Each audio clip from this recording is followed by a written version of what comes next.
ঈসা আলাইসাল্লাম কি ঈশ্বর, ঈশ্বরের পুত্র, নাকি একজন নবী?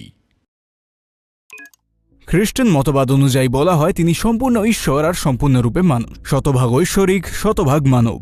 এটি কোনো বিরোধ নয়, বরং এক ব্যক্তির মধ্যে দুই প্রকৃতির মিলন। কিন্তু কেন এটা প্রয়োজন ছিল? কারণ মানুষ নিজে থেকে ঈশ্বরের কাছে পৌঁছতে পারে না, তাই ঈশ্বর মানব রূপ ধারণ করেন মানব জাতিকে ভেতর থেকে মুক্ত করার জন্য।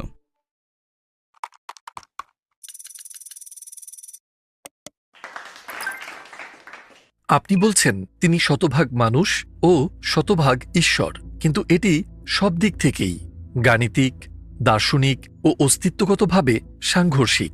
কেন? ঈশ্বর হওয়া মানে অসীম জ্ঞান, পূর্ণ ক্ষমতা, চিরন্তন অস্তিত্ব, অমরত্ব থাকা। আর মানুষ হওয়া মানে সীমিত জ্ঞান, দুর্বলতা, জন্ম নেয়া ও মৃত্যুবরণ করা।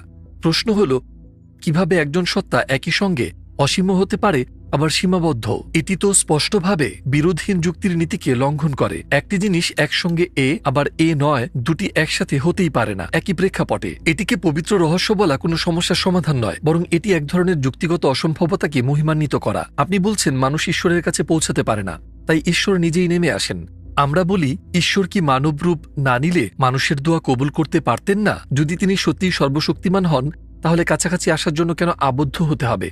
মানুষের নিকটে আসার জন্য ঈশ্বরকে মানুষ হওয়ার কোনো প্রয়োজন নেই। তিনি তো ইতিমধ্যে নবীদের পাঠিয়েছেন, কিতাব নাজিল করেছেন, বুদ্ধি ও বিবেক দিয়েছেন। তিনি আমাদের ঘাড়ের শিরার চেয়েও বেশি নিকটে আছেন। এটাই কোরআনের মূল বার্তা। আর তোমরা যেখানেই থাকো না কেন, তিনি তোমাদের সাথেই আছেন। ঈশ্বরের নৈকট্যের জন্য রূপ ধারণের প্রয়োজন নেই। কিন্তু খ্রিস্টান ধর্মে বলা হয় ঈশ্বর নেমে আসেন। ইসলামে বান্দা নিজেকে উঁচুতে তুলে। একটি ধর্মে স্রষ্টাকে সীমাবদ্ধ করা হয়, অন্যটিতে বান্দাকে মর্যাদা দেওয়া হয়। একটিতে ঈশ্বর কষ্ট ভোগ করেন, অন্যটিতে বান্দা শান্তি খুঁজে পায়।